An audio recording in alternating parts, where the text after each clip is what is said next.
What is up guys, Jarv here, back today jumping into Destiny 2. Now in today's video we're taking a look at the ultimate prep guide that you're going to need for Beyond Light. So if you want to make sure you have absolutely everything in order ahead of the DLC, which is merely 2 weeks away now, then be sure to stick around and check out the video. Now if you enjoyed the video, be sure to leave a rating down below, that super helps me out here on the channel. And if you're new here and want to keep up to date with all the latest Destiny 2 content, then be sure to hit subscribe as well. But without further delay guys, let's jump into the video.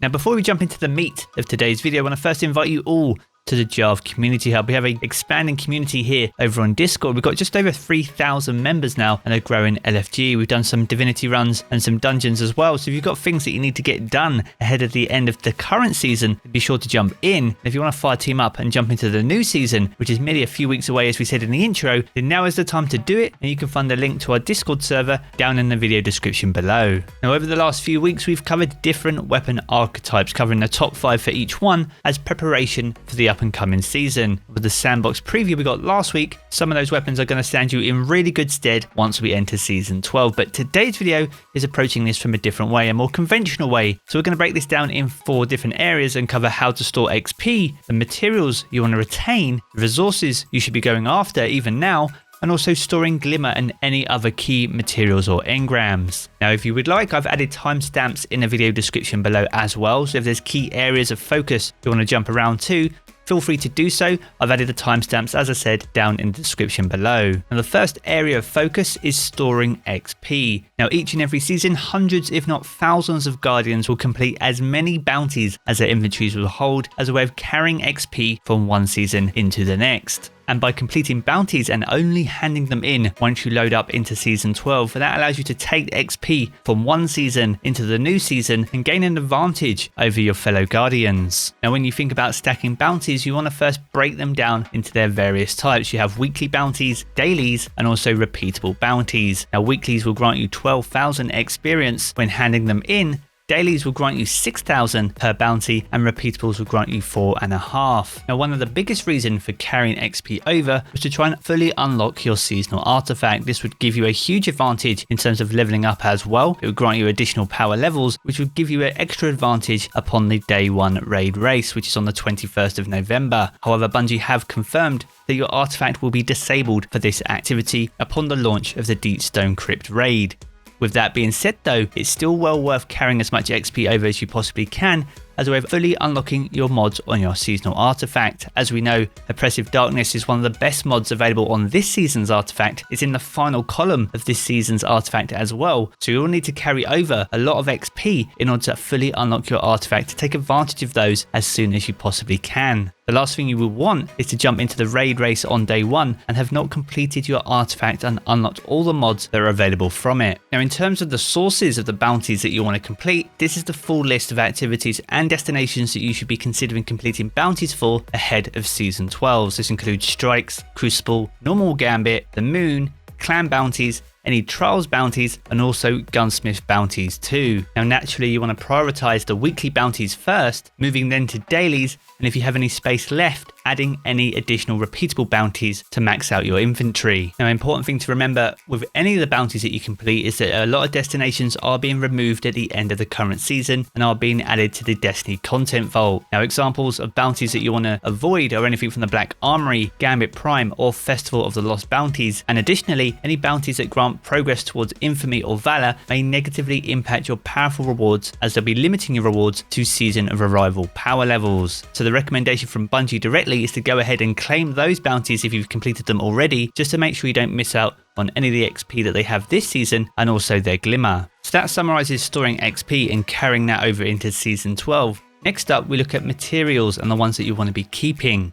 Now, as we just mentioned, many destinations are being added to the Destiny content vault. This includes Mercury, Mars, Io, and Titan, and as a result, their respective materials are also being removed as well. So going into season 12, the 5 main materials that you want to make sure that you have plentiful amounts of are Barium Bower, Dustlight Shards, Etheric Spiral, Microphasic Data Lattice, and also Helium Filaments. Europa will naturally likely have a new material as well, one we'll have to seek out once we land in the snow on November 10th.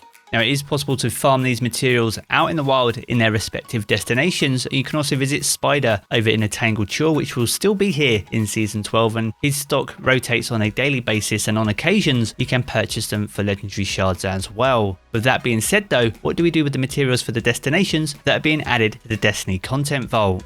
Now wherever you look, you'll see varying opinions on this one. However, Bungie have said that they'll have a way of converting any leftover materials from destinations that are being removed into alternative resources. So if you do have some from the destinations that are being added to the content vault, keep hold of them now at least to see what options are available to you at the start of Season 12. Now next on our list is farming resources. Now the resources in this section differ from the materials in the previous section. And this is specifically aiming at the ones that we need for upgrade materials, and this is enhancement prisms, enhancement cores, but also ascendant shards too. Now each and every season throughout year 4 will get new weapons and armor. Now for weapons you'll need just legendary shards, glimmer and enhancement cores as a way of masterworking your weapons. However, if you want to masterwork some armor pieces, later down the line when you start increasing the energy on these armor pieces, you'll need enhancement prisms and eventually ascendant shards too. And if you're going to try and masterwork exotics, you'll need up to 3 ascendant shards, so upgrading and masterworking exotics can be a very expensive task indeed. Now at the moment and running until the end of Season 11, there is double loot when completing the Nightfall ordeal, and if you can get a platinum medal,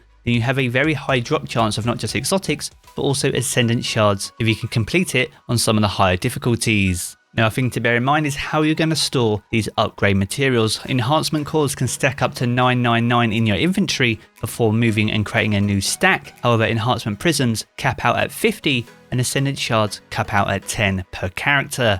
Once you've maxed out your inventory per character, you can use your postmaster as an overflow. However, you do run the risk of losing them if you have blues and legendary engrams enter your postmaster without you knowing. Another potential option if you've maxed out your capacity is to upgrade an exotic piece of armor, any surplus armor that you have available. Whilst the cost of this is quite high, it does allow you to transfer this into your vault as an alternative, and you can dismantle this in Season 12, which will provide you at least 1 ascendant shard in return if you fully masterwork that exotic. Now in the final section of our video today, we're talking about storing Glimmer, but also tokens and specific engrams.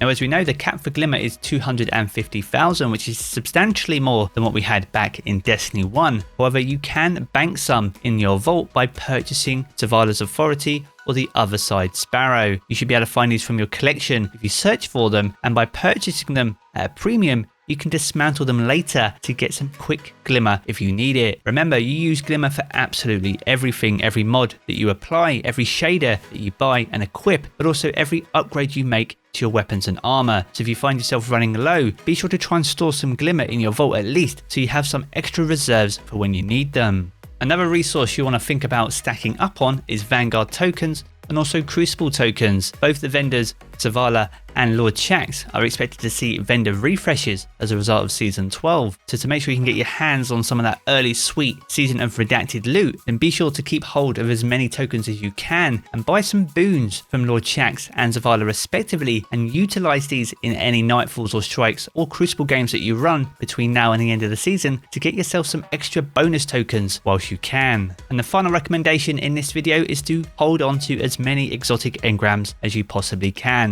If you have an exotic engram drop out in the wild, do not pick this up. By leaving it on the ground, it will go over to your postmaster, and by leaving it there, it will be there waiting for you when Season 12 launches, giving you an opportunity to get your hands on some of the early new exotics coming in Beyond Light. We know of 10 so far, so if you want a good opportunity on getting your hands on some of them really early, then be sure to leave them on the ground for now and hand them in to Master Rahul in 2 weeks time. So there we have it, that's all my hints and tips on some of the pre-seasonal things that you should be doing right now for the next couple of weeks to get yourself ready for Beyond Light. DestinyRecipes.com has a fantastic pre-seasonal checklist that you can use to track how well your preparation is going. I'll leave a link to this in the video description below, and it's a good measure on how prepared you are for Season 12 in 2 weeks time. Now if you have enjoyed the video, be sure to leave a rating down below, that super helps me out here on the channel. And if you're new here and want to keep up to date with all the latest Destiny 2 content, be sure to hit subscribe as well. I'm going to jump back into the game as always guys, but I will catch you all again very soon.